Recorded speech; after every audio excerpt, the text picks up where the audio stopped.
Das tragédias do século XX, a Grande Guerra é considerada como a que mais afetou a humanidade. Não apenas pelos 22 milhões de mortos entre 1914 e 1918, em uma população muito menor que a atual. Foi muito mais que a morte. Antigos impérios foram destruídos. O mundo perdeu gerações de filósofos, escritores, construtores, músicos, poetas, cientistas, médicos, artistas. A flor e a semente de um continente magnífico, mortas na lama e na desgraça.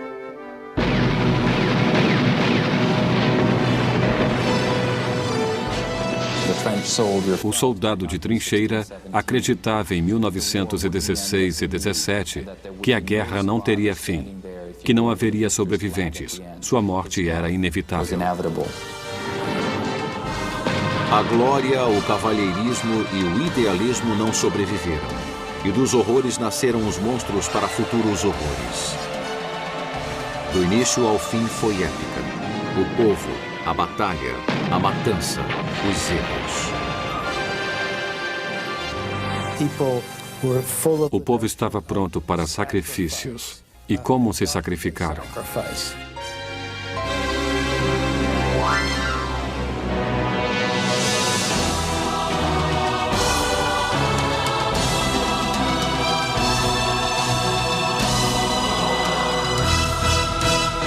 A Primeira Guerra Mundial, o fim de uma era.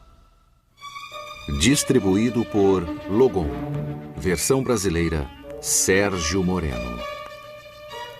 O fim do século que precedeu ao XX mostrou uma civilização europeia tão fascinante que parecia ter conquistado todos os desejos de riqueza da humanidade. Houve terríveis guerras no século anterior, mas agora a Europa parecia ter encontrado a paz através do equilíbrio diplomático. Além disso, o rei da Inglaterra, o czar russo, o Kaiser alemão e o imperador austríaco tinham algum grau de parentesco. Eram todos parte de uma família. O que haveria a temer?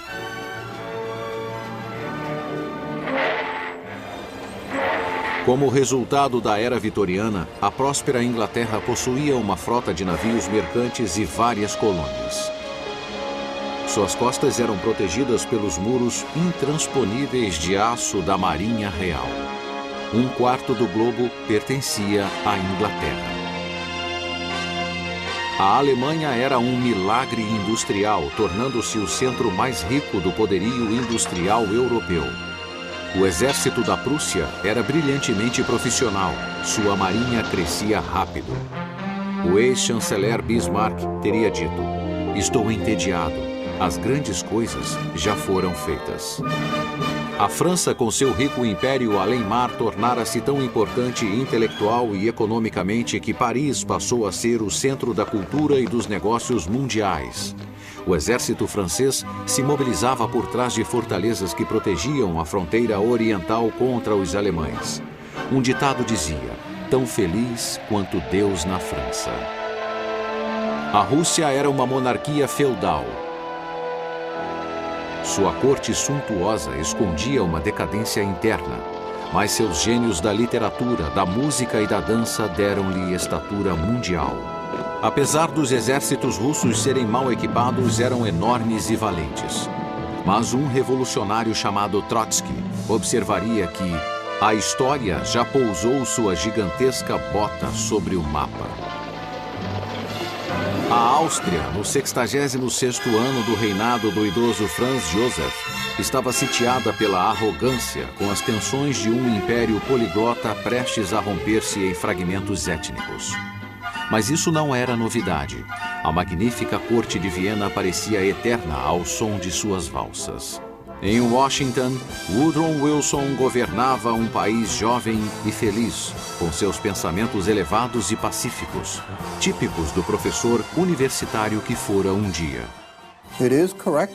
É correto dizer que os americanos, tanto de dentro quanto de fora do governo, eram da opinião que a guerra na Europa não era de sua conta. were really none of our business. Em Sarajevo, Bósnia, a manhã do dia 28 de junho de 1914 era um dia ensolarado de paz. O arquiduque Franz Ferdinand, herdeiro do trono da Áustria, e sua amada esposa, Sophie, estavam em um automóvel conversível fazendo a revista militar no dia de seu 14º aniversário de casamento. Mas o jovem Gavrilo Princip, um austríaco de 19 anos pertencente ao grupo radical chamado Mão Negra, aguardava no meio da multidão que assistia à parada. Com 2 tiros ele cumpriu sua missão, matando Franz Ferdinand e Sophie. As últimas palavras do arquiduque foram: "Não foi nada." Mas o pequeno revólver de Princip dera início à morte de dezenas de milhões de pessoas.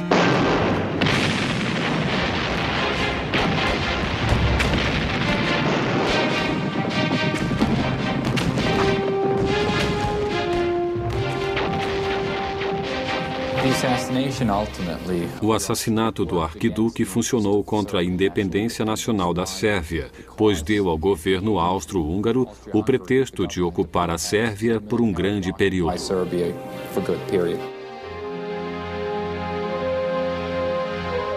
Logo, um embaixador apresentou-se ao Kaiser e questionou se a Áustria-Hungria contaria com o apoio da Alemanha em uma guerra contra a Sérvia, mesmo se a Rússia apoiasse os sérvios.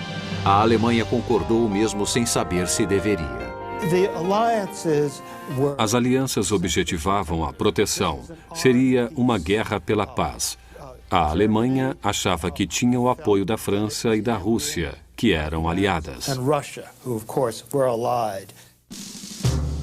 A aliança entre Alemanha e Áustria-Hungria existia desde 1879, seguida pela aliança entre a França e Rússia.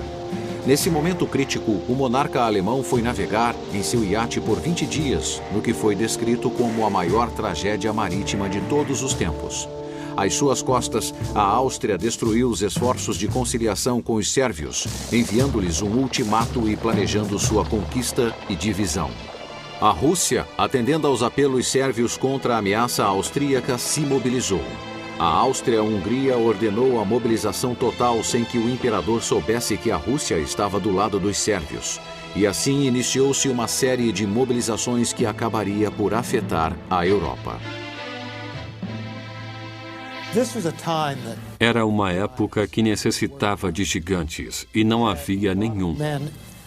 Muitos homens que estavam no controle tinham medo, não do que aconteceria com eles se fossem para a guerra, mas sim se não fossem.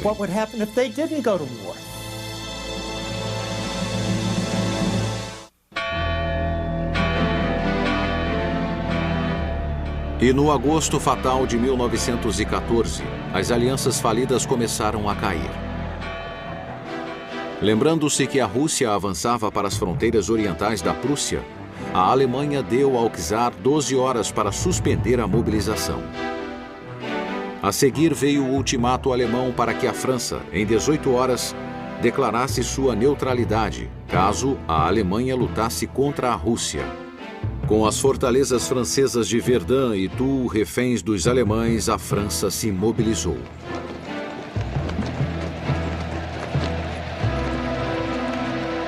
O resto foi formalidade. No dia 3 de agosto, a Alemanha entraria em guerra contra a França e a Rússia, aliando-se à Áustria-Hungria, o que acabou sendo altamente animador. A guerra era a oportunidade de se distinguir, de receber uma condecoração no peito e ser valorizado diante de um público enorme. A guerra era essa oportunidade.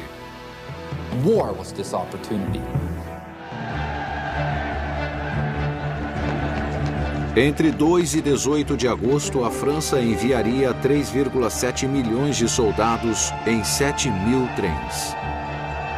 Um trem saindo a cada 8 minutos. A Alemanha enviou 1,5 milhão de homens ao oeste e mais 500 mil para o leste, em direção à Rússia. Era uma guerra pelo poder, prestígio, colônias, mercados competitivos. Não uma guerra de ideologias. Not a war about ideology. It's a war about... Era uma guerra de pessoas querendo respeito. Uma guerra para a Alemanha, que se sentia esmagada e queria expandir-se. Uma guerra para acertar contas antigas, já que a França estava determinada a recuperar a Alsácia e a Lorena. Uma guerra pela estabilidade, com impérios como o Austro-Húngaro querendo neutralizar a Sérvia.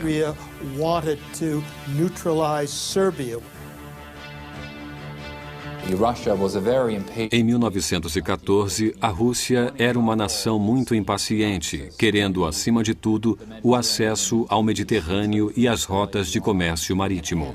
E, mais do que tudo, queria o controle dos estreitos para o Mar Negro. A supremacia de milhares de peças de artilharia pesada e de uma enorme quantidade de metralhadoras ainda seria mostrada nas trincheiras. Mas um general francês, desejoso do ataque, afirmou que sua melhor arma era o peito vivo do soldado francês. A arma secreta da Alemanha era um plano de guerra concebido anos antes por um de seus melhores táticos, o general Alfred von Schlieffen. O general imaginou que os franceses se concentrariam em recuperar as províncias da Alsácia e Lorena, e que dirigiriam seu ataque diretamente para o leste contra as duas províncias e a Alemanha. Von Schlieffen só pretendia uma ação de contenção, com grande parte de seus exércitos alemães concentrados ao norte, formando uma espécie de rolo compressor. Com esta poderosa estratégia, atacaria violentamente as neutras Luxemburgo e Bélgica. Depois o ataque se estenderia para a França pela retaguarda. As fortalezas francesas diante da Alemanha seriam vencidas e os exércitos franceses ficariam esmagados entre as legiões alemãs do leste e do oeste. Nem o primeiro-ministro britânico nem seu ministro de Relações Exteriores estavam muito interessados na Sérvia ou em um pacto de defesa ambíguo com a França. Ficar de fora não ofenderia a honra britânica, a menos que a Alemanha violasse a Bélgica, cuja neutralidade a Inglaterra havia garantido na formação daquele Estado em 1831.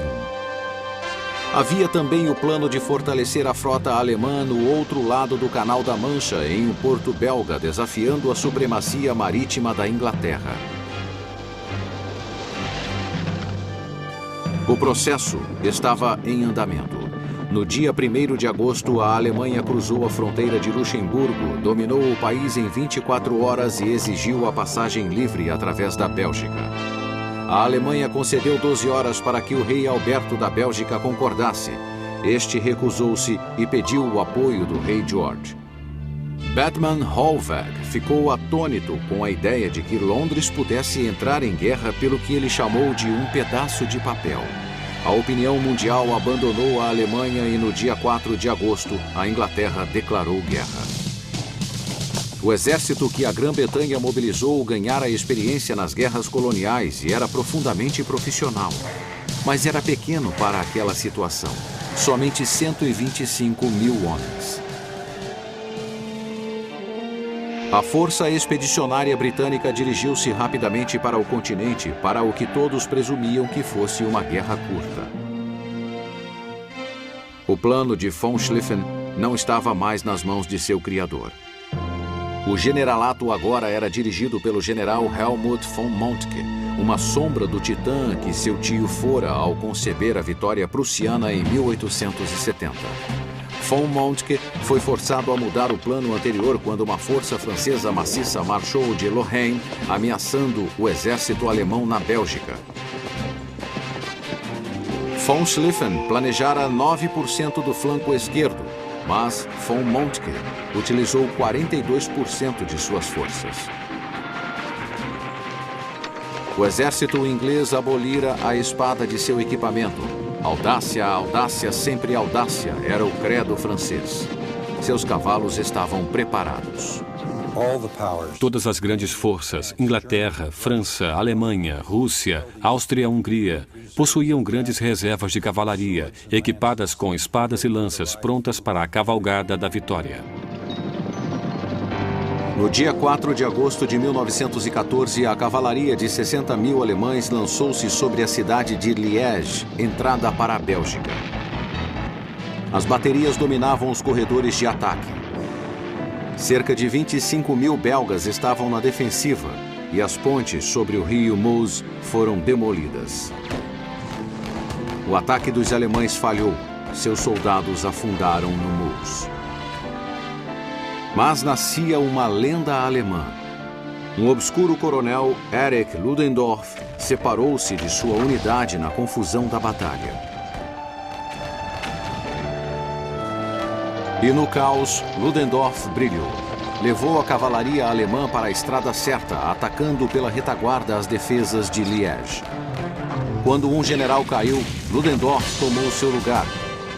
Entrou em Liège e tornou-se o herói wagneriano da Alemanha. Perdido na fumaça da batalha estava o verdadeiro herói, a primeira arma secreta da guerra. Os enormes canhões de 420 milímetros que destruíram os muros rígidos das fortalezas um a um, usando balas do tamanho de homens.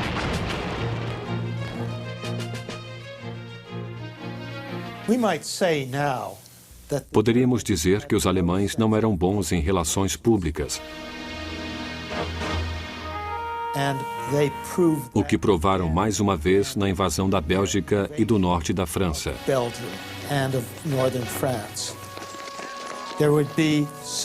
Quando havia suspeita de atos de guerrilha, eles simplesmente colocavam centenas de homens de 8 a 84 anos de idade contra um muro e os matavam.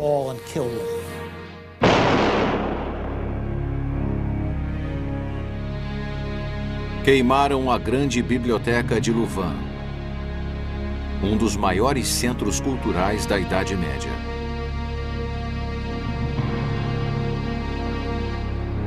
E as lendas dos hunos que violentavam, queimavam e assassinavam seria uma arma formidável nas mãos dos propagandistas aliados. Os fantasmas dos belgas assassinados formariam exércitos para acusar os alemães de suas mortes.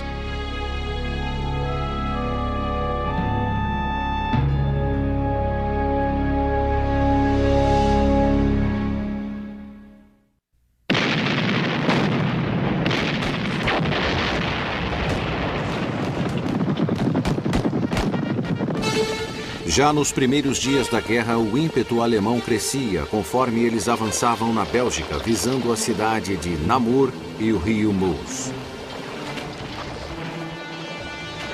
O chefe do staff francês, o marechal Joseph-Jacques César Joffre, era um homem forte, provocador e distante de suas tropas.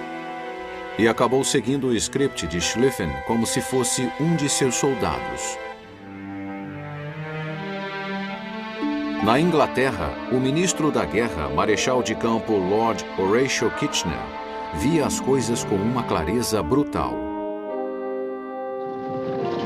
Dizia que os alemães estariam preparando seu golpe final sobre a Bélgica. Via o corpo britânico de oficiais como um grupo de aristocratas que odiavam levar sua profissão a sério. E declarou que a guerra seria vencida pela nação que tivesse o último 1.000.000 de homens. Espalhados no caminho do enorme flanco direito alemão, os últimos 100.000 homens da Força Expedicionária Britânica entravam em formação, onde a frente belga articulava-se no centro de Mons. O comandante britânico Sir John French não estava à altura da sua função, mas foi abençoado com um subordinado brilhante, o general Horace Smith Dorrien. O exército britânico estava no caminho do beligerante general Alexander von Kluck, um jogador que liderava o poderoso primeiro exército alemão da Força do Norte. Von Kluck se deparou com os melhores atiradores do mundo. O ataque britânico foi tão fatal que os alemães não podiam crer que não estivessem enfrentando metralhadoras. Os mortos empilhavam-se. Apesar da artilharia alemã ter feito os ingleses recuarem, Mons foi tida como uma vitória britânica. E os sobreviventes passaram a ser chamados de Homens de Mons e usavam uma medalha especial chamada Estrela de Mons. Os franceses eram tão inexperientes no início da guerra e tão despreparados para o seu desenrolar que enviaram soldados para o front no outono de 1914 usando calças vermelhas. Perceberam então que os atiradores alemães podiam vê-los em um segundo. Essa prática foi imediatamente mudada. Joffre permanecia cego quanto ao perigo mortal que seus exércitos corriam. Seu inútil Plano 17, um ataque frontal ao centro alemão em Lorraine, resultou em desastre. Os franceses não usaram ações furtivas nem ataques rápidos. Apostaram tudo na audácia e morreram por ela. Ao norte, a força expedicionária britânica estava sendo desperdiçada em uma série de trágicas batalhas, às vezes para desacelerar os alemães e outras porque seus homens exaustos tinham força para atirar, mas não para andar. O exército de von Moltke aproximava-se de Paris. Mas onde estariam os prisioneiros e as armas capturadas, que seriam as únicas provas de uma derrota? O único que se sobressaía no quadro aliado era o general Joseph-Simon Gallieni. Gallieni era velho, estava aposentado, mas era o melhor dos generais franceses. E foi chamado de seu descanso para ajudar na defesa dos arredores de Paris.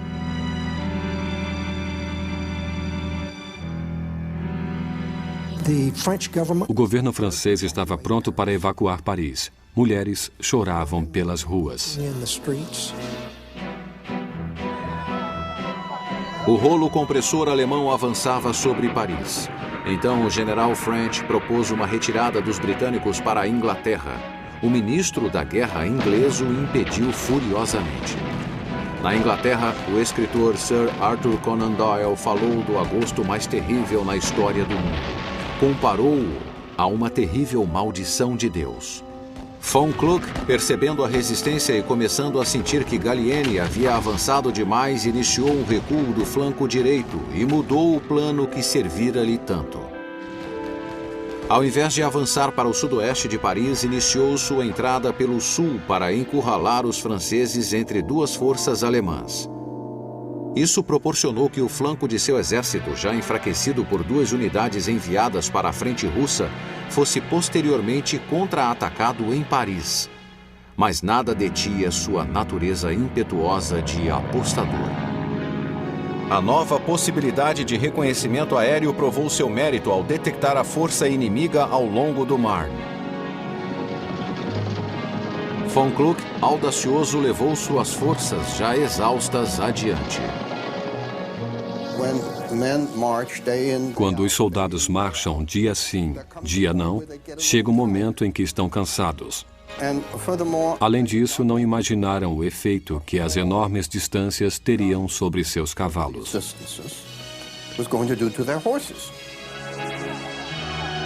Paris entrou em pânico. Multidões exigiam que fosse declarada uma cidade aberta. Os alemães lançavam panfletos que diziam: não há nada a fazer senão se render. Refugiados corriam para as estações ferroviárias. Ministros choravam.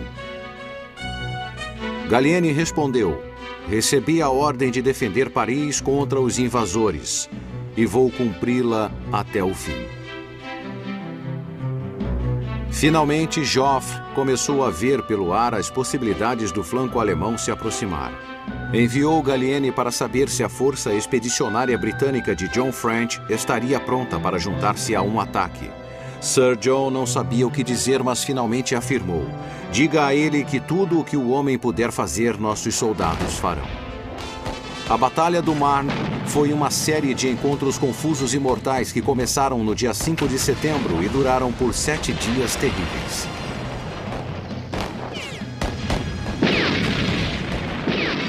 Os alemães não tinham cuidado com seus flancos e havia falhas por toda a parte.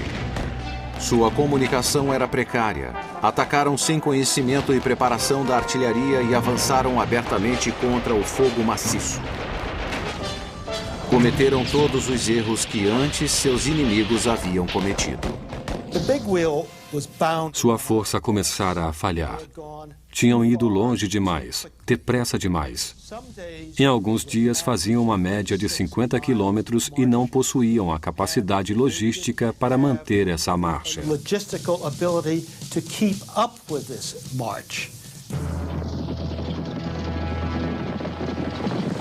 Em um momento crítico, quando a linha francesa enfraqueceu-se, o general Gallieni reuniu 1.200 táxis franceses para levar reforços ao fronte.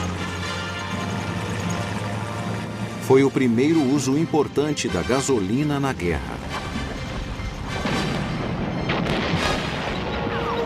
Pouco a pouco, o exército alemão afastou-se para o rio Aisne. Paris estava salva.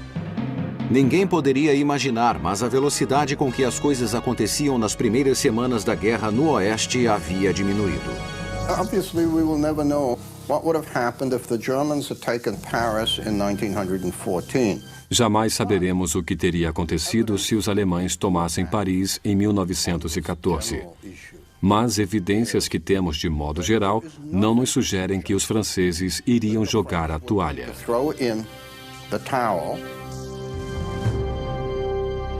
Enquanto isso, no leste, a máquina mortífera não parara. O malogro alemão do Marne foi mais do que compensado nos portões da Prússia.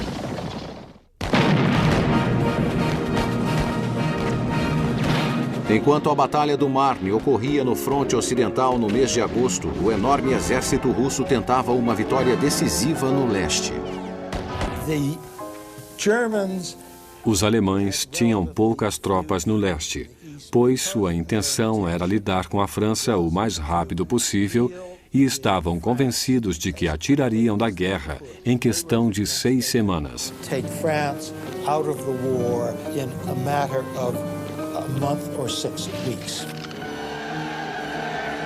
Mas os russos iniciaram sua ofensiva no que era chamado de Prússia Oriental. A defesa do imenso fronte alemão de mais de 322 quilômetros na fronteira oriental da Prússia contava somente com 135 mil homens, liderados pelo general Max von Prittwitz. As forças russas que os atacavam eram compostas de 650 mil homens, uma vantagem de 4 para 1. Moviam-se em 2 exércitos comandados pelos generais Alexander Samsonov e Pavel Rennenkampf. Os russos eram bons soldados. O problema é que não possuíam armas adequadas. Muitas vezes não tinham nem fuzis, não possuíam artilharia suficiente. No espaço entre os exércitos que se enfrentavam, existia um vale coberto de florestas, lagos e pântanos. Os russos só podiam mover-se lentamente nos caminhos estreitos, permitindo que os alemães fossem mais rápido pelos seus eficientes sistemas de ferrovias. Percebendo que os russos teriam que dividir-se ao entrar na Prússia Oriental e chegar ao campo de batalha em momentos diferentes, o alto comando alemão planejou derrotar cada um deles separadamente. O alemão von Moltke interpretou erradamente a mudança no alinhamento feito por von Prittwitz como sendo uma derrota e tomou uma decisão precipitada. Mudou seus comandantes. Em 28 de agosto, telegrafou ao general Erich Ludendorff, o herói de Liège: "Você ainda poderá salvar a situação no leste." Fizeram uma rápida reunião no trem de Ludendorff para a Prússia. A bordo estava o general Paul von Hindenburg, que já estava aposentado. Os comandantes imediatamente entraram em acordo. Hindenburg e Ludendorff tornariam-se virtualmente os ditadores militares da Alemanha. Hindenburg e Ludendorff avançaram com o plano do qual von Prittwitz fora destituído.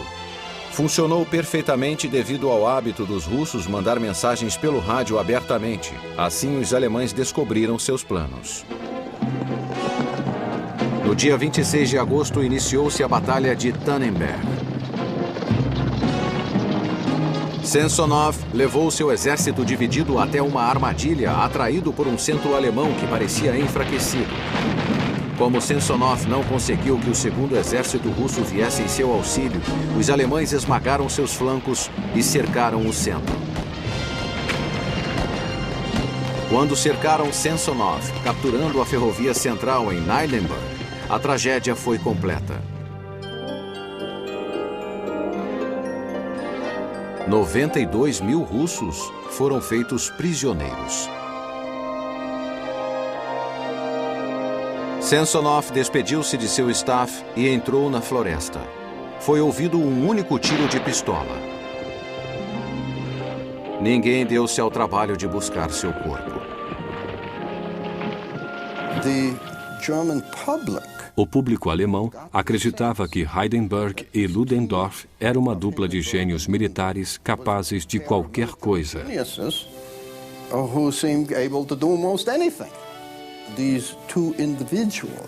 Esses dois indivíduos que ajudaram a Alemanha em uma crise terrível, talvez a levassem à vitória.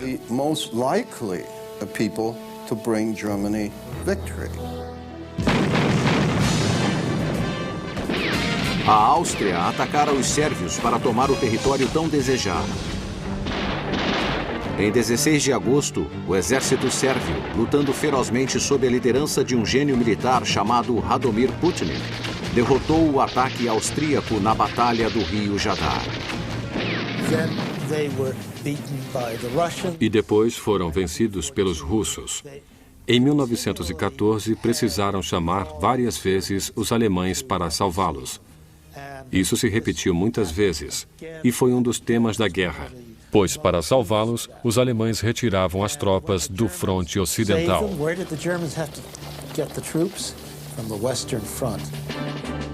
Um oficial alemão suspirou preocupado.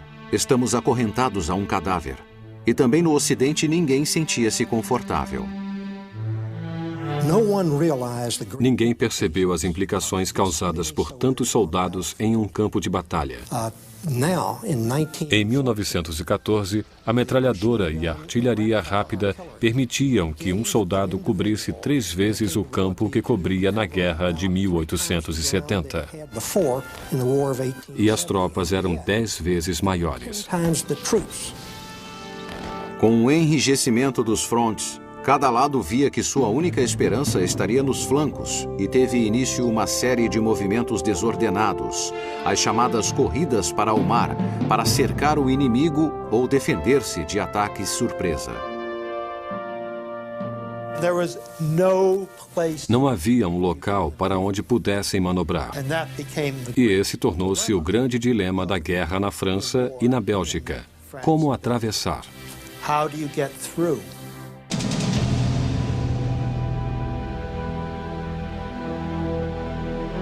No final de setembro de 1914, 2 meses depois do início da Grande Guerra, a frente ocidental tornou-se um labirinto de complexidade assustadora.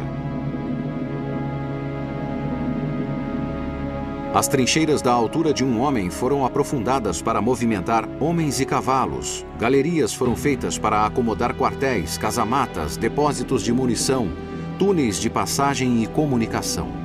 As trincheiras eram em linhas sucessivas, protegidas por milhares de quilômetros de arame farpado. E com os frontes estabilizados foi possível iniciar a artilharia maciça na defesa e no ataque. Os artilheiros tornaram-se artistas, mestres em produzir barreiras e tempestades de balas.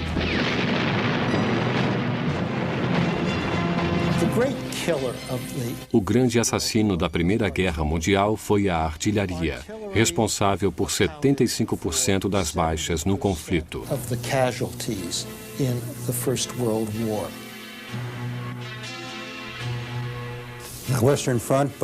A frente ocidental, no início de 1915, tornara-se uma linha de trincheiras que ia da Suíça até o Canal da Mancha, por mais de 640 quilômetros. Dizia-se que uma pessoa poderia andar da Suíça até o canal sem jamais emergir do solo. Era mais do que a maioria dos homens podia suportar.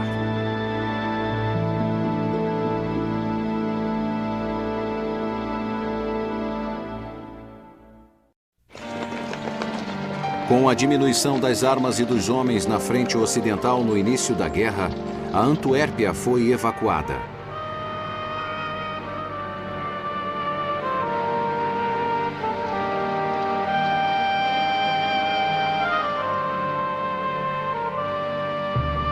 Os remanescentes das forças belgas e britânicas decidiram se fixar em Flanders, que se tornaria conhecido durante 4 anos como o campo mais letal da guerra. Os fracassos de von Moltke fizeram com que o comando do exército alemão passasse para o general Erich von Falkenhayn. Ele era enigmático, enérgico e foi detido pela arma de guerra mais antiga, a lama. Se tivessem vencido os belgas, teriam ganho os últimos prêmios de 1914, os portos do Canal da Mancha. Mas os belgas, sob as ordens do rei Alberto, resolveram inundar o local. E foi isso que deteve os alemães.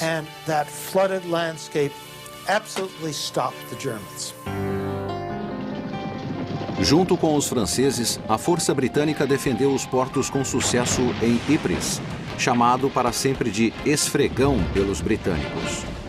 As posições defensivas britânicas estavam mal configuradas. Nelas, 1 milhão de pessoas poderia morrer ou ficar mutilada 3 vezes mais rápido do que em qualquer outro setor. Kitchener gritava: "Isto não é uma guerra." A batalha diminuiu de intensidade e os exércitos cavavam mais fundo. Sabemos que os soldados começaram a reconhecer as condições da guerra. Era uma luta de atrito. Aquela matança dos inimigos mudaria para sempre suas vidas. Foi quando reconheceram que a arma mais importante para sua proteção era a pá, não a pistola, não a baioneta.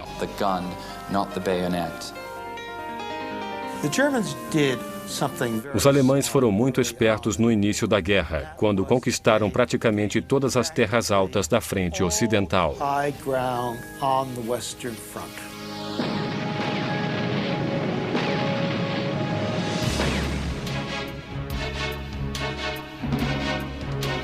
As nações repentinamente compreenderam que aquele era outro tipo de guerra. Máquinas de fabricar munição se espalharam por toda a parte. Só as pistolas francesas de 75 milímetros cuspiam mais de 30 mil balas por dia. Logo, a Inglaterra produzia 1.200.000 cápsulas por mês. E a matança precisava de cada uma dessas balas. No início de 1915, os alemães invadiram os campos orientais e ocidentais, cada um deles esperando que sua frente de batalha desfizesse aquele impasse. A dupla Hindenburg-Ludendorff conseguiu tomar Varsóvia dos russos, embora a retirada do inimigo para a vastidão russa tenha tornado o fato inútil. Os austríacos mais uma vez bateram de frente com os sérvios, terminando com 100 mil mortos e nenhum ganho. Os alemães esperavam que os turcos se saíssem melhor. The Germans were successful. Os alemães conseguiram atrair o Império Otomano para lutar do seu lado, o que significava que teriam que enfrentar os russos no Cáucaso e que também, quando as forças britânicas estivessem no que hoje é o Iraque, teriam que enfrentá-los lá.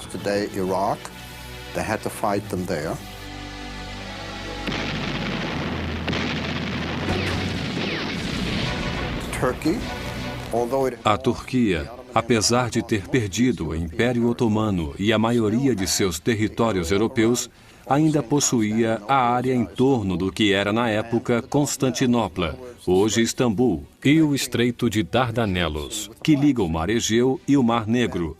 Uma área de enorme importância porque era a rota mais plausível por onde as forças ocidentais poderiam fornecer suprimentos militares para a Rússia.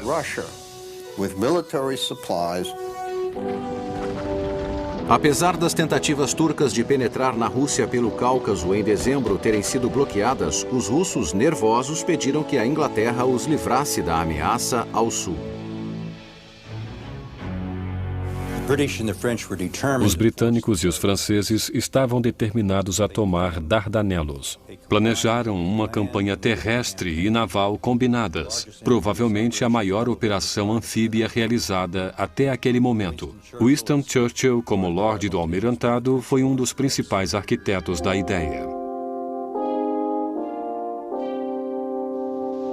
A tentativa das frotas britânicas e francesas de tomar Dardanelos através de uma batalha naval resultou no afundamento espetacular de 3 navios, causado por bombas e baterias da costa da Turquia. A tomada de Dardanelos teria que ser realizada por um exército vindo do mar. O ponto escolhido para o ataque foi a península de Galípoli, que guardava o lado europeu dos estreitos.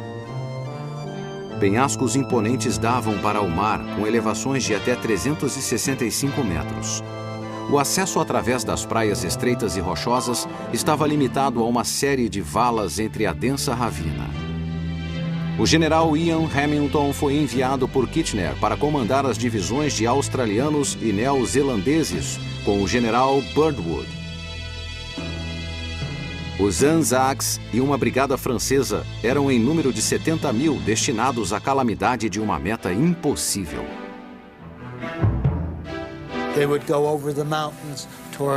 Iriam a Constantinopla pelas montanhas e outros iriam pelos Balcãs para alcançar a Alemanha pelo outro lado. Isso não funcionou. Graças às metralhadoras turcas, Galípoli se voltou contra os ocidentais.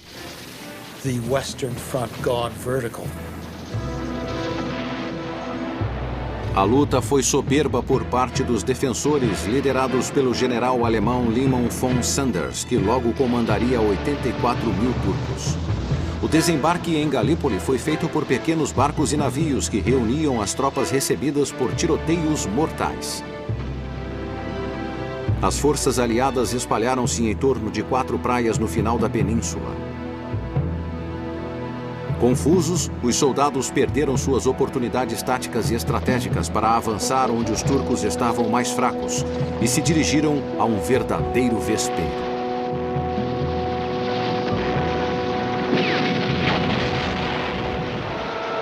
Em pouco tempo, os soldados foram atacados pelas forças turcas nas praias cercadas por montanhas inexpugnáveis, de onde a morte lhes era imposta sem interrupção. Com a chegada de reforços turcos, Birdwood só sabia dizer a seus soldados moribundos: cavem, cavem, cavem. Por isso lhes deram o nome de escavadores. A coragem e a desesperança eram enormes com os ataques que provinham das alturas. Em 3 dias, 1/3 da força de ataque sucumbiu.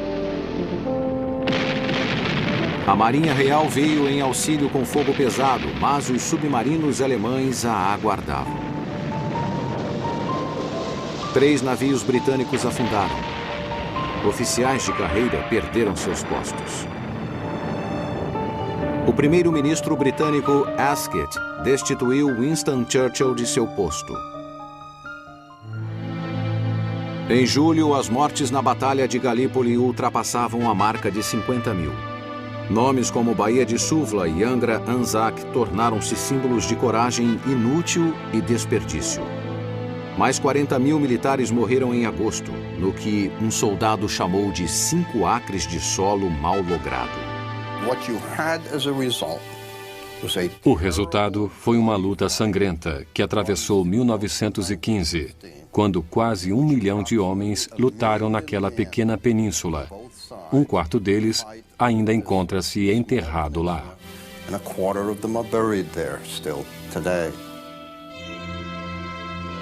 Logo após uma nevasca de dezembro ter congelado 280 homens nas trincheiras, os cavadores de Galípoli foram retirados. Mas novos horrores ainda estavam à sua espera. Ainda teriam que enfrentar situações insólitas na Grande Guerra que parecia consumir a humanidade sem fim.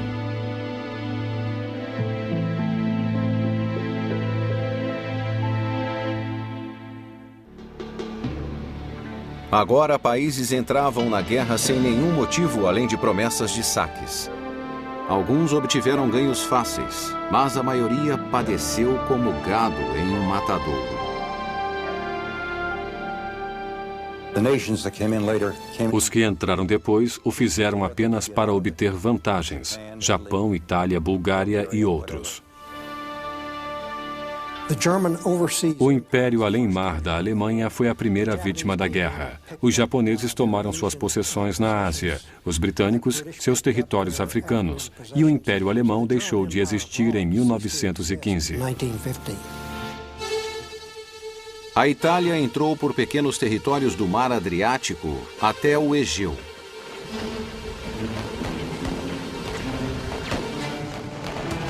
O custo foi calamitoso, pois o exército italiano teve de enfrentar as montanhas muito bem defendidas.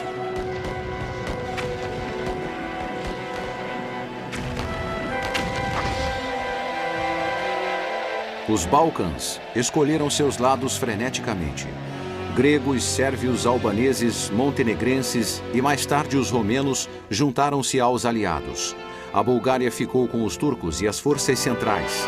Portugal e Brasil contribuíram com os aliados enviando unidades militares.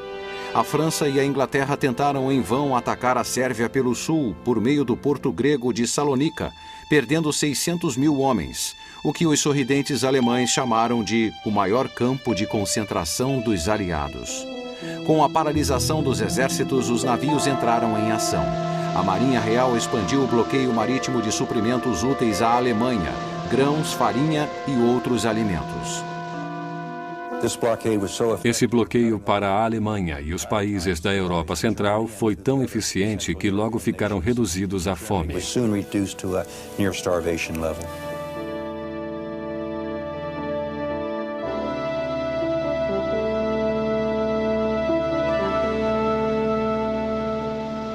Os alemães, furiosos, buscaram a retaliação na sua crescente frota de submarinos. A Alemanha ameaçou afundar qualquer navio nas ilhas britânicas sem aviso prévio. Logo, navios neutros de ambos os lados passaram a ser bloqueados e afundavam rapidamente. A Inglaterra estava mais vulnerável no mar do que a Alemanha, pois importava 64% de seus alimentos, enquanto a Alemanha apenas 25%.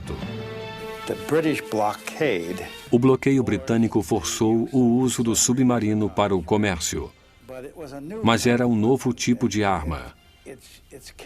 A superfície podia ser atacada sem aviso, devido à sua vulnerabilidade, sem que alguma resistência fosse oferecida. Os pacíficos e prósperos Estados Unidos, com grande população imigrante alemã, assumiram uma conduta descomprometida, neutra. Perdiam mercados, mas seguiam indiferentes sob a liderança do presidente Wilson. Isto foi um problema para toda a Europa.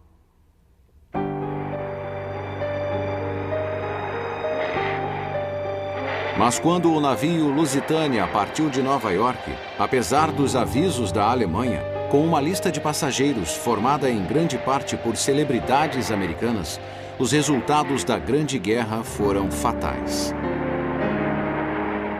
No primeiro dia de maio, diante da costa irlandesa, Walter Schwagner, que comandava o submarino U-20, preparou-se para afundar seu país junto com o navio.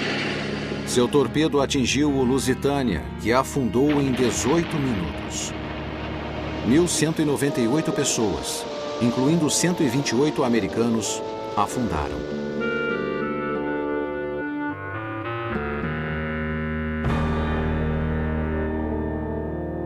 Depois daquilo, não havia dúvida nenhuma de que, em algum momento, os Estados Unidos entrariam na guerra. A ira americana nunca seria aplacada.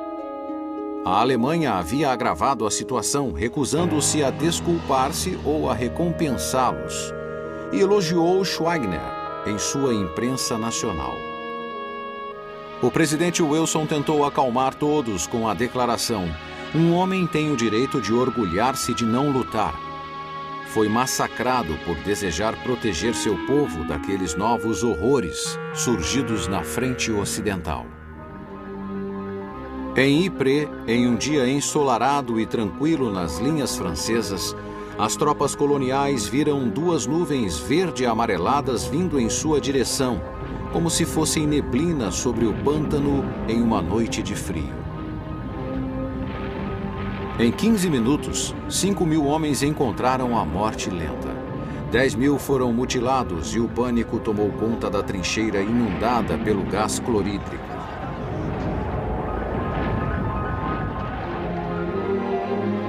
Até os alemães ficaram atônitos com o massacre e não aproveitaram os quase 10 quilômetros de abertura na linha. Com a surpresa daquela arma letal, o gás venenoso tornou-se mais um artefato mortal, sendo lançado constantemente em cilindros pela artilharia. Gases fosfogênio e mostarda juntaram-se ao clorídrico nos ataques fatais e passou a ser comum encontrar-se soldados cegos, asfixiados e com os pulmões destruídos. As nuvens de gases tornaram-se tão temidas quanto as mutilações. As batalhas sobre as vilas e lugarejos continuavam. Mas Artois, Albert, Ritchie, segundas por Ypres, Vimy Ridge, Champagne, Luz, resultaram apenas em homens mortos para adubar seus campos de papoulas. Joffre afirmou que não tinha pressa. Quando Kitchener e French falharam em Gallipoli e Ypres, o general Sir Douglas Haig, um herdeiro de grande fortuna que nem mesmo passara nos exames da universidade, tornou-se chefe da Força Expedicionária Britânica. Na Inglaterra, os britânicos enfrentavam uma guerra sem fim. Cartazes chamavam voluntários para substituir os mortos. Uma emenda foi criada para colocar toda a indústria a serviço da guerra. As greves eram proibidas. Operários da indústria bélica eram escravizados. E as mulheres foram convidadas para trocar a cozinha pela fábrica.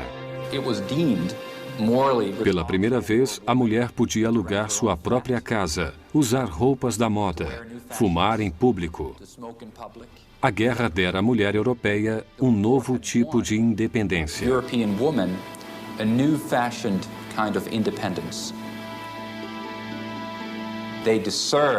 Elas mereciam uma recompensa no final da guerra, e a recompensa era o sufrágio. A morte também chegara aos lares. De 1915 a 1917, grandes aeronaves alemãs chamadas Zeppelins começaram a atacar a Inglaterra. Os alemães bombardeavam cidades bem distantes do fronte. Costumamos esquecer que os alemães adoravam bombardear as cidades. Surgiram então os canhões antibombardeiros e aviões de caça que suavizaram a ameaça dos Zeppelins. Pela primeira vez na história apareceu um novo herói que vivia nas nuvens. 10 anos após os irmãos Wright voarem, os duelos eram acima da terra. As pistolas foram substituídas por metralhadoras sincronizadas e bombas sofisticadas.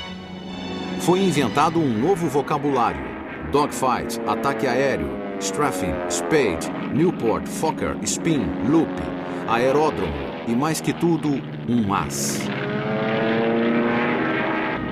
Enquanto os soldados da artilharia que matavam 1.000 homens por dia eram ignorados, os assassinos do ar ocupavam as manchetes dos jornais. Von Richthofen, Bishop, Fonck e Bilk eram deuses nacionais. Max Immelmann e Hal Lufberry deram seus nomes a manobras aéreas clássicas, tornando-se imortais. Infelizmente, os imortais às vezes caíam das alturas envolvidos pelas chamas. A infantaria que recolhia os destroços acreditava-se imune, só que não por muito tempo.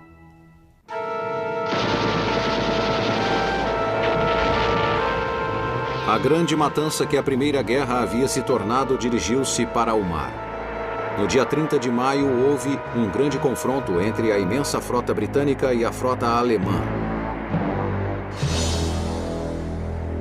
A força do almirante Sir John Jellicoe se deparou com os alemães, comandados por Reinhard Scheer, na península da Jutlândia, onde aconteceu algo como uma briga de facas feita com canhões de 14 polegadas. Os alemães estavam mais preparados e 117 mil toneladas de navios ingleses afundaram, juntamente com 61 mil toneladas de navios alemães. Nada havia sido realmente decidido. Ocorrera apenas um empate na Jutlândia. Os alemães apenas afundaram mais navios. Por outro lado, a grande frota alemã foi rechaçada para suas bases e nunca mais emergiu. A partir de então, o bloqueio aos alemães não foi mais combatido.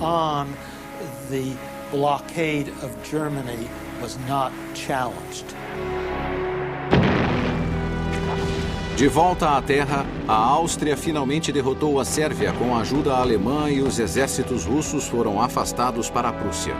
Mas não houve uma decisão.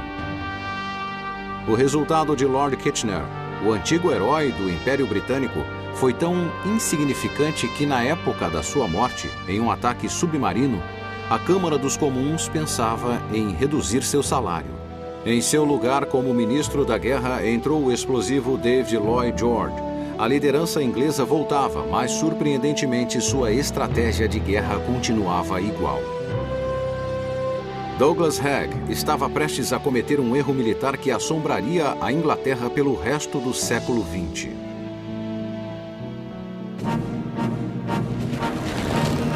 Lançou uma grande ofensiva em direção às montanhas altamente fortificadas acima das trincheiras aliadas ao longo do rio Somme. Sua confiança e teimosia não conseguiram impedir que as metralhadoras e a artilharia alemãs dizimassem toda uma geração de ingleses. Eles perderam 60 mil tropas em um único dia. Esse ataque teve implicações muito além dos campos de batalha. Os australianos e os canadenses jamais perdoariam as táticas inglesas usadas no fronte ocidental em 1916 e isso abalou o Império Britânico.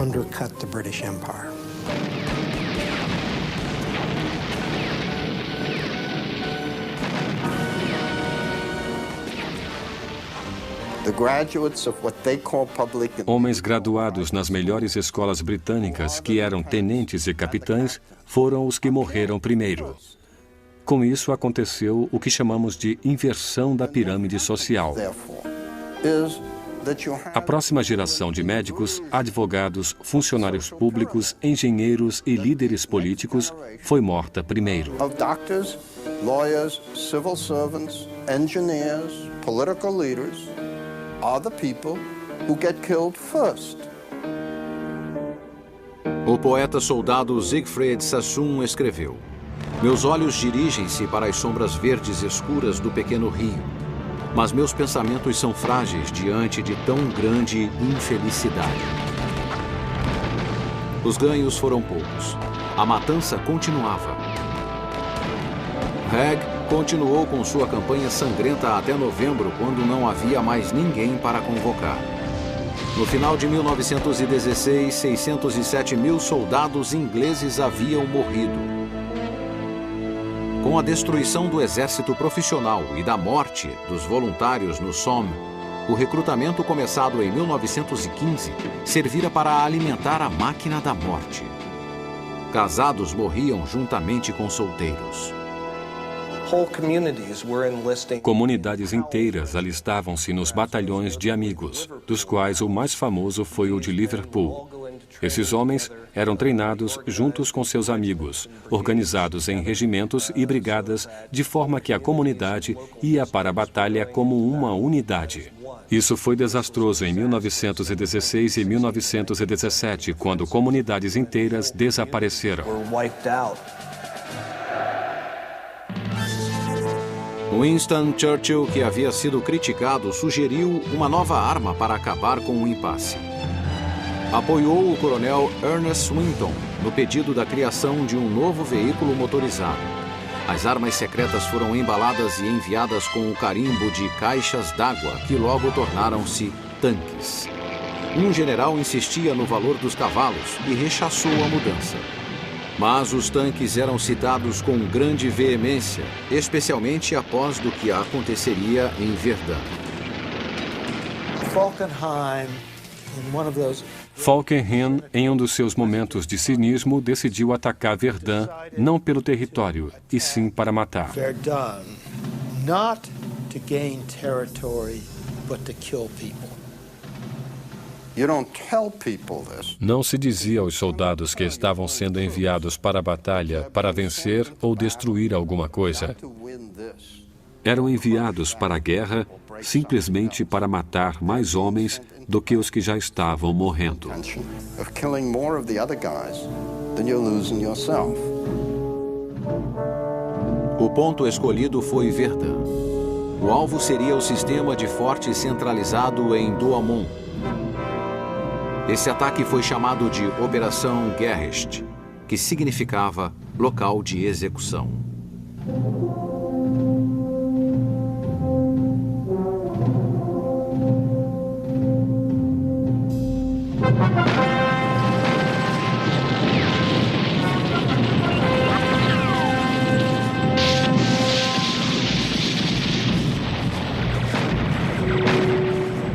As bombas caíam a uma velocidade de 100 mil por hora.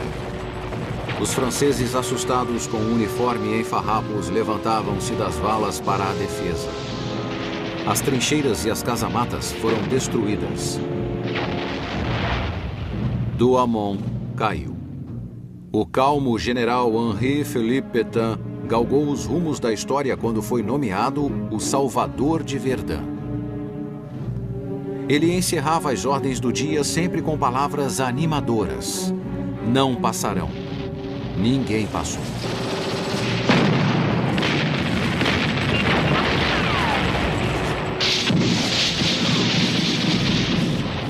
Depois de quase 6 meses de luta, a exaustão e falta de munição causaram o cessar-fogo em Verdun. A França perdera 500 mil homens. A Alemanha 400 mil. Falkenhayn acertara na sua estimativa, só que estavam longe da vitória. Seus homens morreram na lama, outros na areia.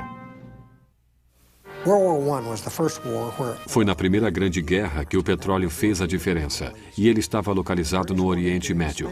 Os ingleses queriam expandir seu império e tomar o controle do petróleo. Então, muitas tropas foram colocadas no Egito e na Mesopotâmia.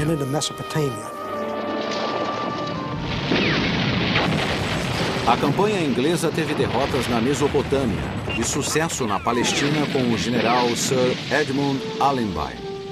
O coronel T.E. Lawrence atiçou as chamas da revolta árabe contra os turcos e se tornou um mito, ficando conhecido como Lawrence da Arábia. E entre as emboscadas de Lawrence e o exército de 400 mil homens de Allenby, os turcos foram derrotados de Aqaba a Tafila, de Gaza a Beersheba e Jerusalém. Na Europa, o elenco mudou. Falkenhayn foi substituído como comandante do exército alemão pela dupla heróica Hindenburg e Ludendorff. O primeiro-ministro Asquith, arrasado pela perda do filho em batalha, foi substituído por David Lloyd George. Os franceses expulsaram Joffre, colocando o general Robert Nivelle, herói de Verdun, como comandante em chefe do fronte ocidental. Por seu papel na tragédia de Somme, Haig foi nomeado marechal de campo. No leste, o general russo Alexei Brusilov juntou tudo o que pôde para um ataque às defesas austríacas numa frente de 321 quilômetros. Essa ofensiva foi uma das maiores batalhas de 1916. E apesar das grandes perdas, os russos recuperaram grandes extensões de territórios que haviam perdido no ano anterior.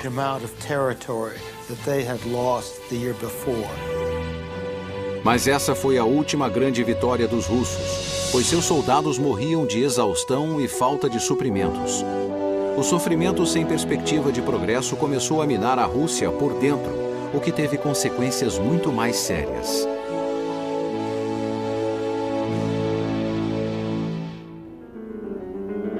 No início de 1917, o czar estava no fronte com seus exércitos dissolvidos, deixando seu império desgovernado. Em Petrogrado surgiram revoltas e as metralhadoras da polícia mataram centenas. O conflito espalhou-se para outras cidades.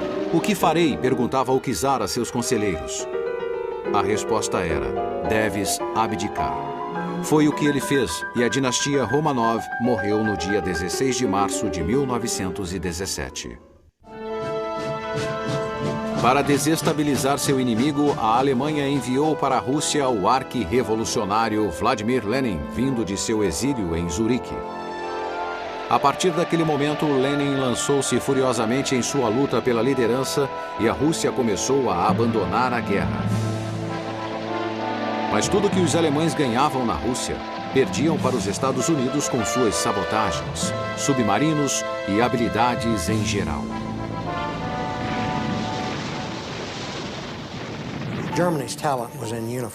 O talento da Alemanha estava no uniforme, não no Ministério das Relações Exteriores. Seu secretário Alfred Zimmermann enviou um telegrama ao México propondo aliança e oferecendo a possibilidade de retomar o Arizona, o Novo México e o Texas.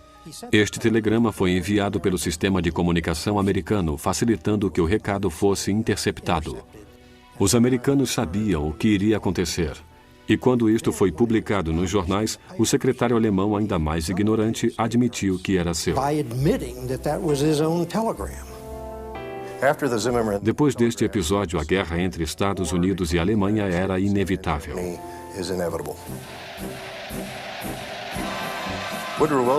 Woodrow Wilson, que fora eleito em 1916 para o seu segundo mandato sob o slogan "Ele nos manteve fora da guerra", não era tão pacifista quanto acreditavam. Na verdade, era um intervencionista. Teria que levar o povo americano para aquela guerra, coisa que não queria, mas que agora seria inevitável. Enviou em 2 de abril uma mensagem aos membros do Congresso dizendo que os americanos não tinham nada contra o povo alemão, mas que deveriam fazer do mundo um lugar seguro para a democracia. As forças americanas anti-guerra perderam força e ouviam-se os gritos de morte ao Kaiser e para Berlim. Wilson assinou então a declaração de guerra. Quando o exército americano começou a se preparar para a guerra na Europa, era fraco e despreparado como nenhum outro exército das grandes nações. Era composto de 200.000 homens e não tinha equipamentos modernos. Era preciso um grande líder para formá-lo. E encontraram em um novo comandante.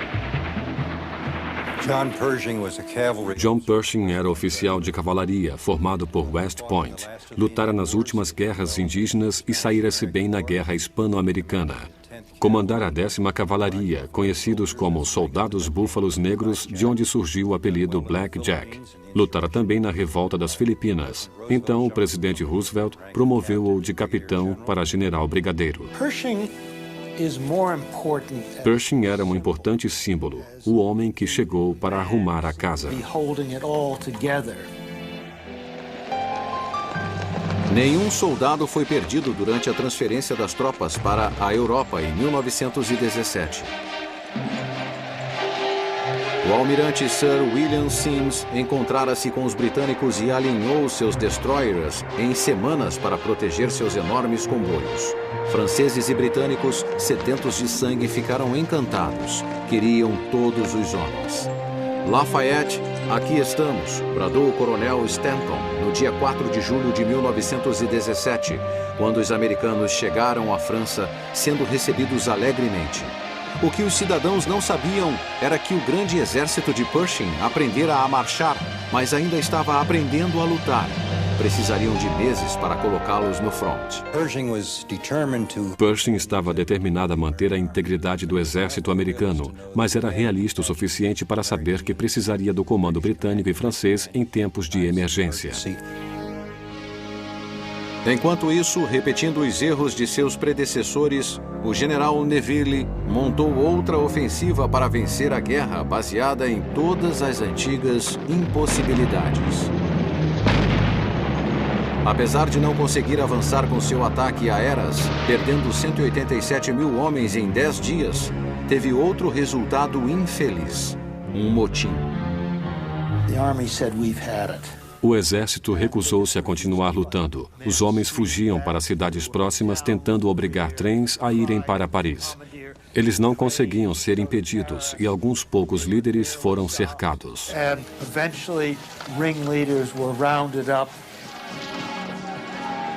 Houve tentativas violentas de refazer o exército, mas apenas conseguiram livrar-se de Neville e trazer o general Pétain para equilibrar a liderança com compaixão. Ele recuperou o exército desmoralizado, mas os soldados estavam cansados e eram poucos. Precisavam de corpos americanos jovens e fortes. Georges Clemenceau, o novo primeiro-ministro francês, queria apressar as coisas e dizia isso claramente. O marechal de campo Haig tentou tomar os portos de submarinos e desviar os alemães do setor francês, mas isso apenas acrescentou mais cruzes aos cemitérios ingleses. Escolheu Flanders para tentar uma última penetração. No fronte de Ypres, houve uma terceira batalha em terras pantanosas de vilas destruídas. Uma delas, chamada Passchendaele, cercada pela lama e morte, seria lembrada por gerações a fim. Não há nada parecido com a lama da Europa durante a Grande Guerra. Era um mar líquido onde os cavalos se afogavam. Os feridos afundavam na lama e não morriam de ferimentos, mas afogados. Não havia mais tropas. Não conseguiam se mover e os soldados ficavam automaticamente deprimidos.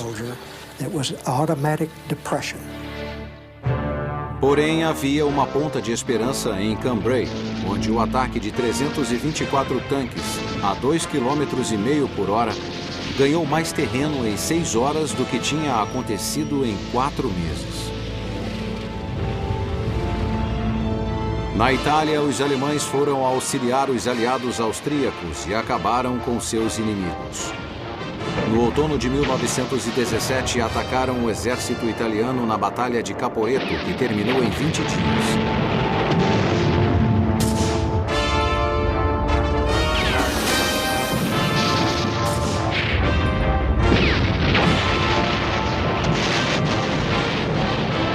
Dos 305 mil homens que a Itália perdeu, 275 mil se renderam. Os italianos precisavam de todos os homens para ajudá-los a continuar a lutar. Muito mais importante, a Rússia pretendia abandonar a aliança, levando seus milhões de soldados. No final de 1917, os revolucionários bolcheviques de Lenin lutavam para afastar o governo provisório de Alexander Kerensky e levar a Rússia a uma paz inseparável. Em 7 de novembro, quando os regimentos de Petrogrado não mais aceitaram sua liderança, Kerensky saiu da cidade e Lenin ficou no comando. Os gritos para que a guerra terminasse aumentavam. Os bolcheviques declararam uma paz separada em Brest-Litovsk com os alemães, o que permitiu que estes movessem grande número de homens do fronte oriental para o ocidental. Ludendorff viu que 1918 seria o início ou o fim da Alemanha. Um grande número de americanos aproximava-se e ele teria que destruir os exércitos aliados que estavam na luta desde 1914, antes da chegada dos americanos. Ludendorff criou uma nova doutrina tática para os alemães no inverno de 1917-1918. A infantaria era composta de pequenos grupos de 12 a 15 pessoas, armadas ou reunidas em torno de metralhadoras ou lança-chamas. Deveriam infiltrar-se e flanquear, ir para trás e continuar. O ataque começou na neblina de 21 de março. Houve uma enorme preparação da artilharia, pequena e muito violenta. Gases e fortes explosivos. Quando os alemães infiltraram-se nas linhas de frente, os ingleses foram destroçados. Havia 8 batalhões britânicos, 6.000 tropas no local. Só 50 sobreviveram. Sua frente desintegrou-se em ilhas isoladas com a maré de alemães em torno deles. Abrigos caíram e depósitos de munição explodiram. Os alemães, em sua Operação Michael, conseguiram penetrar. O eixo de comunicação de Amiens seria o alvo seguinte para separar os franceses dos britânicos. Depois iriam para Paris e para o Canal da Mancha. Ludendorff já previa a vitória. A Operação Michael foi um enorme sucesso no primeiro dia. Em 24 horas, os alemães ganharam mais terreno do que os franceses em 140 dias, 2 anos antes.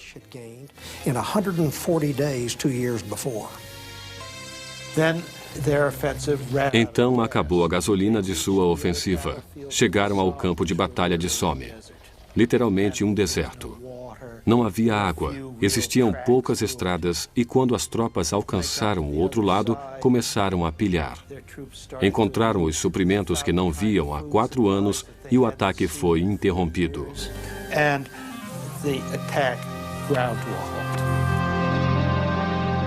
Os aliados precisavam de um comandante-geral. O general Ferdinand Foch apresentou seu currículo. Eu lutaria sem descanso, lutaria no fronte de Amiens, lutaria em Amiens, lutaria atrás de Amiens, lutaria o tempo todo, jamais me renderia. Foi o escolhido.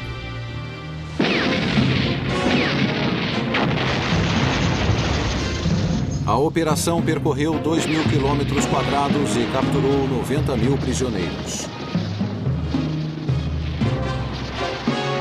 Ludendorff reagrupou suas forças exaustas para seguir em frente.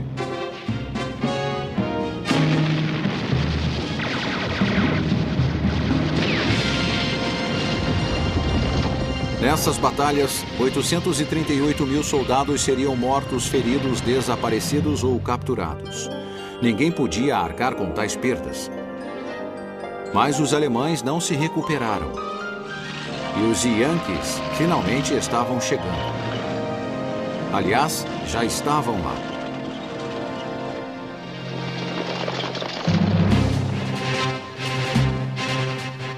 O que levou os americanos à sua primeira ação em grande escala foi quando um ataque repentino alemão fez um avanço sobre as linhas francesas e britânicas por trás do elevado Chemin des Dames.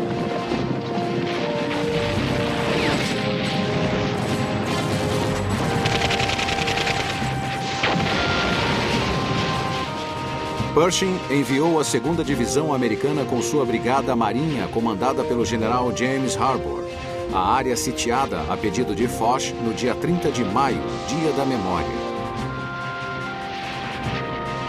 Chegando a Château-Thierry, passando por franceses gritando "A guerra acabou", os americanos ficaram encurralados nas margens de um rio e lutaram contra um inimigo que usava metralhadoras e artilharia. Mais uma vez, Paris foi ameaçada e novamente o governo francês resolveu partir. Os refugiados foram na frente. Pershing disse: a possibilidade de perder Paris tornou-se aparente. No dia 1º de junho, a 3ª Brigada Americana e a Brigada Marinha iniciaram a rota Paris-Metz para auxiliar os franceses. Os alemães vindos de Château-Thierry invadiram a estrada indo para Belleau, um local de caça. O general Harbour disse a seus fuzileiros: não cavamos trincheiras para nelas cair. Os fuzileiros ficarão onde estão.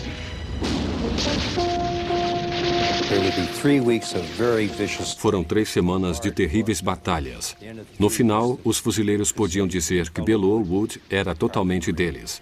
Foi uma pequena vitória, mas que instigou a imaginação dos americanos.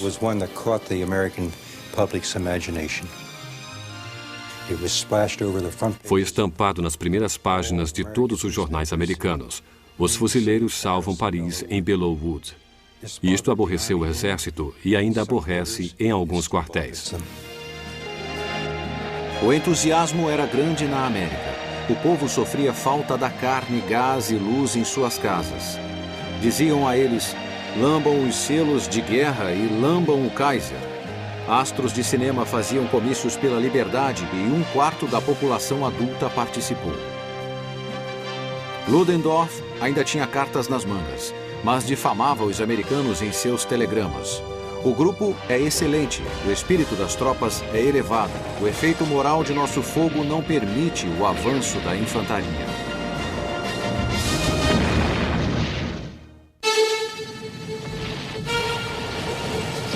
Os americanos estavam espalhados em várias unidades que enfrentavam golpes desesperados de Ludendorff, que os chamava de Friedenssturm, ou Tempestade pela Liberdade ou Ofensiva da Paz.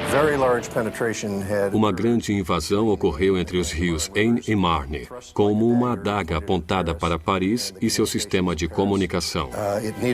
Ela teria que ser enfrentada rapidamente. Os americanos criaram um plano para restaurar a linha em julho de 1918. Usaram mais de 300 mil homens, sofrendo 67 mil baixas durante a campanha. A restauração da linha deixou os alemães furiosos mais uma vez.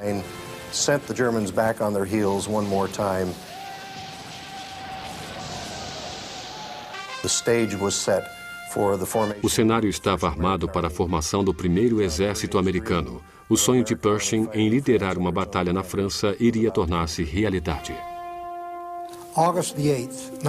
O dia 8 de agosto de 1918 foi decisivo para Hindenburg e Ludendorff. Nesse dia, australianos e canadenses atacaram sob o comando de Haig, usando 450 tanques, vencendo os alemães. Os alemães começaram a render-se. Quando Ludendorff chegou com reforços, os soldados não os receberam com alegria. Diziam que os reforços só prolongariam a guerra.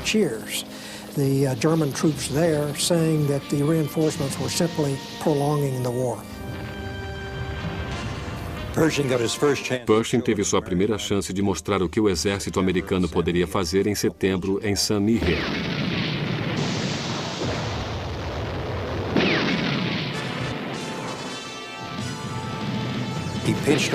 Ele atacou da maneira clássica de ambos os lados.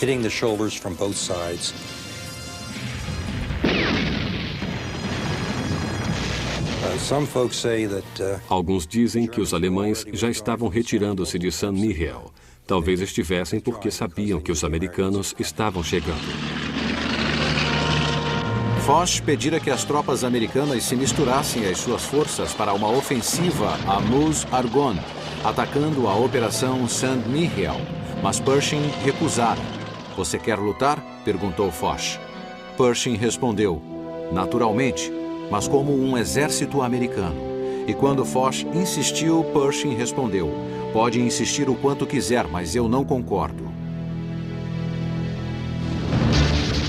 Em 26 de setembro, os americanos lutavam em Meuse-Argonne como uma unidade com seus próprios comandantes.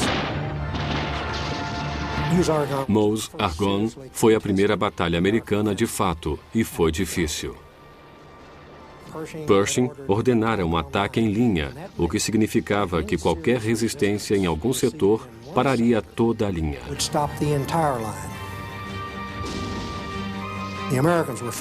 Mas os americanos aprendiam rápido. Pershing mudou suas ordens aos comandantes.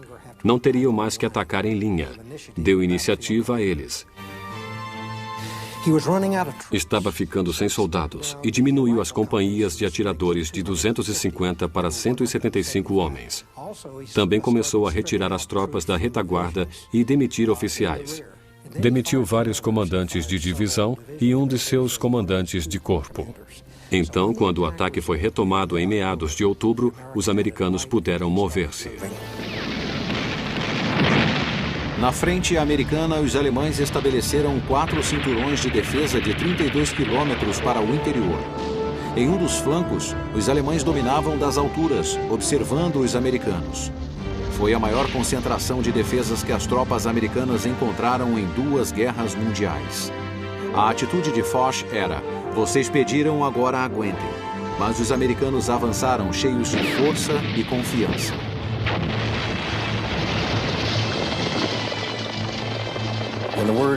O general Ludendorff, anticético, quando perguntado quem venceu a guerra, dizia: "A infantaria americana." Os alemães e seus aliados caíam por toda parte, desde a frente ocidental até a Grécia e ao Oriente Médio. As novas reposições que vinham das áreas urbanas alemãs e o afastamento dos melhores soldados resultou em uma diminuição qualitativa da força do exército alemão.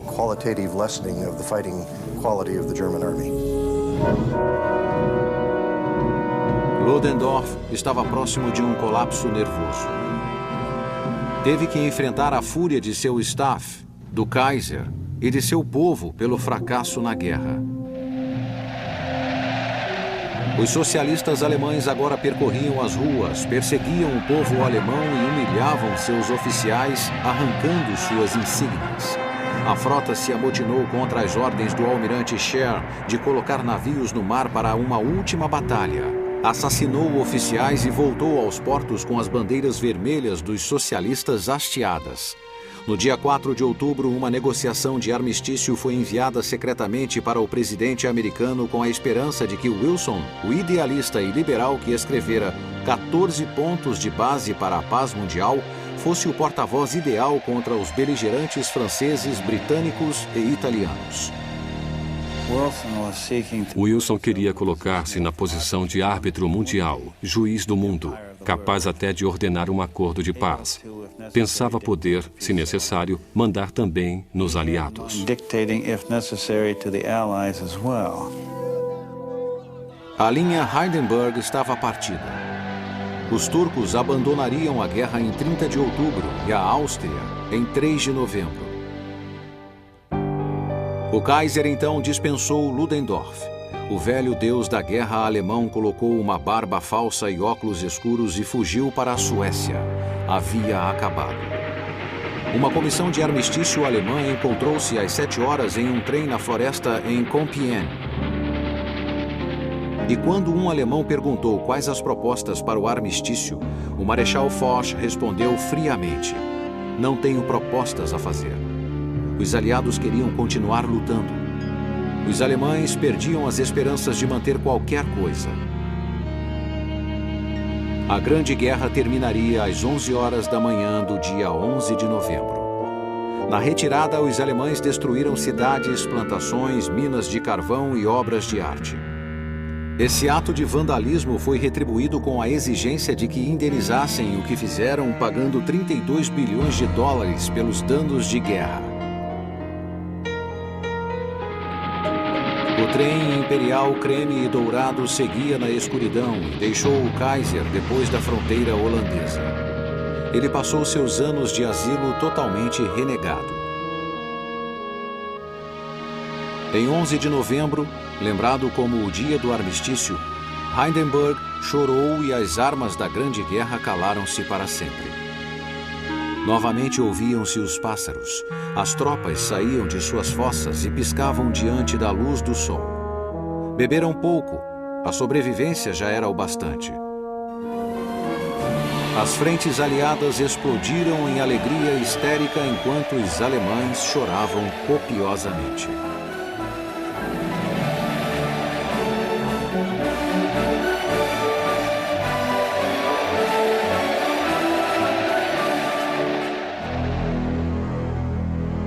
Um cabo alemão chamado Adolf Hitler, naquele momento guardando prisioneiros russos em Traunstein, repassava os acontecimentos do dia em seu cérebro doentio. O Acordo de Paz. Uma série de decisões feitas com a Alemanha, a Áustria, a Hungria, a Bulgária, a Turquia, foi assinado nos subúrbios de Paris. E esses tratados foram muitas vezes criticados.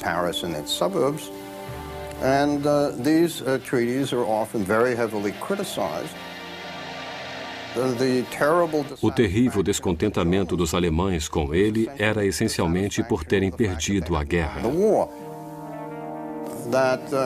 E perdendo a guerra, não conseguiram tudo o que ambicionaram. Isso não me parece nada surpreendente. Quando perguntado por um alemão que história contaria sobre isso, o tigre francês Georges Clemenceau disse: "Não se pode dizer que a Bélgica invadiu a Alemanha." Tentando resumir a guerra, não há como expressar o que aconteceu.